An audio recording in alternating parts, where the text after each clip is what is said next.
Okay, welcome back to my YouTube channel. We are teaching, we are learning, we are growing. I am teaching you everything about emotional health, self-empowerment, and your relationship and walk with God.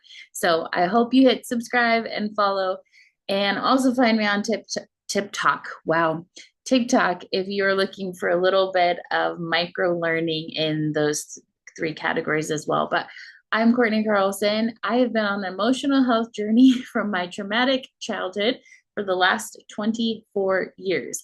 I have two grown children and a teenager. I have a master's in family dynamics and psychology. I've also written 6 books on these topics because I found so much healing, so much personal growth through those things I just said: emotional health and healing, self empowerment, taking the keys back in my own life.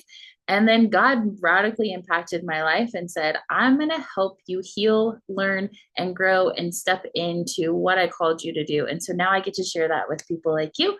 And I'm really, really excited. So I hope you're finding just value and warmth and love in this content. I love sharing it with you and I love what I get to do. So if you are wondering where to begin, first of all, let me back up just a second and say, if it was traumatic to you, then it was trauma. If it felt like abuse or like wrong use of you, if it felt like wrong treatment of you, then it was abusive. And now we do have to be a little bit careful in a blanket statement of like, someone stole my parking spot, or, or this, we can take it too far. But I also don't want you to invalidate the trauma that you experienced, because that's what our abusers tend to do. Our abusers tend to invalidate your experience, tell you that it wasn't traumatic, and tell you that it wasn't abusive. And so for the longest time, I know I did this. I walked around thinking, you know, they presented abuse to me and called it love, and also told me that it shouldn't have bothered me. And so for the longest time, I wrestled with like, no, that's not how you treat someone that you love. And that was traumatic and that was abusive. And first steps are really realizing that they abused you. And now you don't have to stay a victim to that, but you do need to acknowledge that it was abuse, that it was misuse of you, of your trust, of your empathy, of your giving, of your heart, of your care, of neglect, like whatever it looked like for of your body, whatever it looked like for you, it was misuse. So then it was abuse. Okay. And so that's kind of first steps first in coming alive to life after abuse, because that's where I want to get you is healing can happen. You first, like I already said, first thing. Second thing, you have to get in the driver's seat.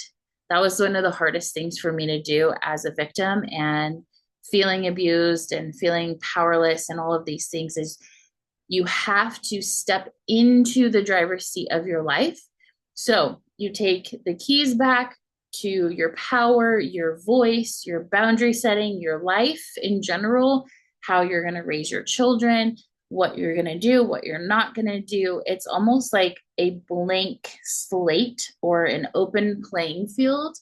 And I want you to realize that you have free will, you have decision making ability, you are the sole heir to your life, and that you actually get to, you actually re traumatize yourself if you stay in this place of believing that other people have power over you, or other people can dictate whether how you're feeling, or other people can dictate how they treat you, or you know in our childhoods, what I'm trying to say is abusive childhoods set you up for abusive situations as adults, because you didn't realize that you could be respected, you could be empowered, you could be loved, you could be cared for. And sometimes we never take that responsibility, versus like a healthy family system where their children are respected and cared for and nurtured and loved. And these children are allowed to set boundaries and they're allowed to have autonomy, a sense of self, and they're allowed to self expression and all of these things. They grew up believing what I'm trying to teach you right now is they are the creator of their life and their world. They have a say. They get to dictate what happens to them. They can set boundaries, hopefully. I don't know if you can hear my kitten playing in the background. Um, and so, really going from a traumatized little girl or little kid is this crossing over experience of learning what some others learned as a child. So, you're learning that now as an adult. And so, again, stepping into the driver's seat, realizing that you have free will, you have like a control panel in front of you. So I'm going to ask you, and you can journal these. What kind of money do you want to make? What kind of impact do you want to have? How do you want to feel about yourself?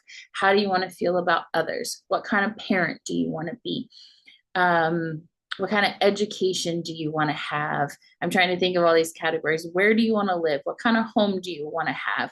Do you want it clean or do you mind it a little bit messy? Like, you really have to wipe the slate clean, because this is you giving power back to your little girl and saying, the way you live is just fine. Who you are is just fine. Now, that doesn't mean that we don't nurture ourselves. That doesn't mean that we don't grow and we don't get better. It just means, please, please don't stay powerless. Someone took your power. Someone traumatized you. Someone abused you. Someone misused their power against you. But as long as you've gone on in your life, you're not in that situation anymore. And if you are, I suggest you make steps to get yourself out of those situations. I don't want to like encourage people to leave and like all of that stuff. That's kind of murky. But I encourage you to find self-empowerment within yourself. So you have full permission, not from me, you have full permission from you. You need to give yourself permission. I'm looking at myself right now in this camera. You need to give yourself permission to be as big, as wild, as expansive, as lovely, as beautiful, as kind, as whatever you want to have and whatever you want to do in this life, because trauma and abuse in your childhood doesn't have to dictate your life anymore. I'm 40. It dictated my life for a long, long time. And then there was this blending over period where it felt like I was rewriting the story. God rewrote the story of trauma and abuse in my life. And now I'm on the other side of it where it's like, okay, I love that little girl. She didn't have to go through any of that. And also, I get to be healed in this life. I get to dictate the kind of life that I have right now. And she's so proud of me. And you get to be this for yourself, that adult that steps in for the little girl, your little self, that she needed in that moment to say, whoa, that is not okay. Actually, we listen to her, we give her her power back. She has a voice, she has a say, she gets to stand up for herself. Like, for me, if you don't treat me well, then you don't get to be here. You don't get to be in my world, right? So you can set a standard of respect, a standard of care, a standard like for yourself, but then also others. So I know this is kind of, I'm a little bit rambling because I didn't have like too much of an agenda for this video, other than to share my heart for you in healing and accepting, like, yes, it was trauma. Yes, it was abuse. And those are the first steps in healing that place and then stepping into your rightful heir as queen. I was thinking of like a Disney princess movie. Like, you're the rightful heir of your fortune, of your home, of your body, of everything, and you get to decide. So please don't stay on the other side of this thinking like, she could do it, but I can't. Like, no, no, no, no. I can do it. And if I was shut down and locked away and traumatized and victim mindset and letting all these things happen to me and voiceless and powerless and all these things, and now I'm like this, that's the testimony for you. That's you saying, if she can do it, then I can do it too. And you just have to do the work. So follow along, and I'm going to break it down into smaller steps for you so that you can really walk this out in your life. So I'll see you in the next video.